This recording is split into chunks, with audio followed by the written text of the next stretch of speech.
All right, we're almost done with Patrick the Lovebird.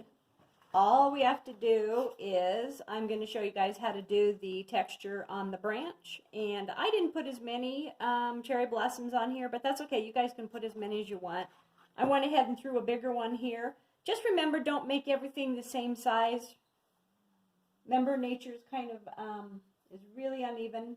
So here we're going to take some black and burnt umber, and I'm going to show you how to do texture. So our brown has dried, and I also, look what I did here. I took the black and burnt umber and I outlined his little toes, and I brought a little bit more burnt umber down on the top of his leg to kind of distinguish his leg from his body.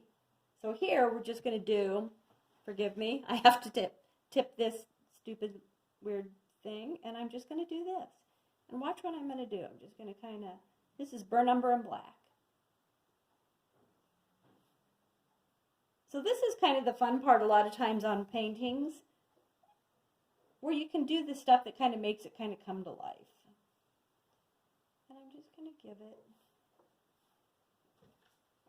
in between here. It gives it a little bit of jazz. And see, I went darker underneath his feet too to kind of make them stick out. So this one I'm just going to, if you can see what I'm doing, I'm just going to outline it. Because what happens if you don't do this, I think with all the bright color and everything, the branch gets lost.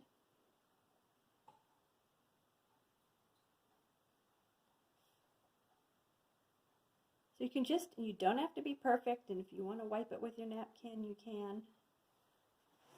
Yeah, you've got some cool texture. For number and black, I'll just go ahead and go over here.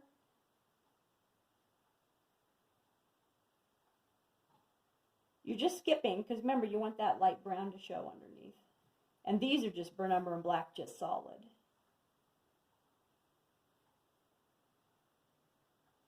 There's kind of a knot. A lot of times when you're doing wood grains and everything, you can even, where you had put that shadow down, you can go over the top.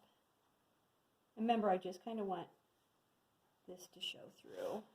And then what I had done, I took a little bit of the green, some green and blue. I mixed some ultramarine blue and sap green, and I kind of outlined him a little bit, outlined his tail.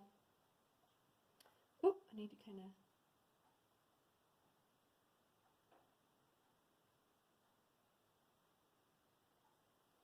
That looks pretty good.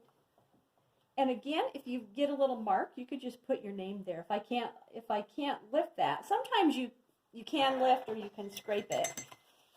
You can try to lift it with water. And if it doesn't lift, you can scrape it when it dries with a razor blade, or in my case, you can just sign it with your name. So that is Patrick. So there's the painting that we did today. And like I said, I'm never right on the money. And again, I can take a little bit more. Maybe I'll take some bright yellow and see what it does. It may not show as much, remember, because yellow's so bright, so light. Maybe I'll take some Indian yellow and flick it up here. It's not going to show very much. Just kind of gives it a little bit of...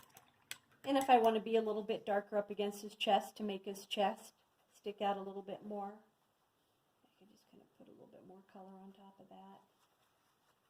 And just pull it. It's kind of up to you what you want to do. And you just take your napkin, do this kind of stuff. Up to you again on your splattering, but I really like the splattering on the background on these pieces. And here I just put the cherry blossoms over the top. And like I said, you could put some over there. So there's the piece that we did today of Patrick. And there's Patrick, the one that I did.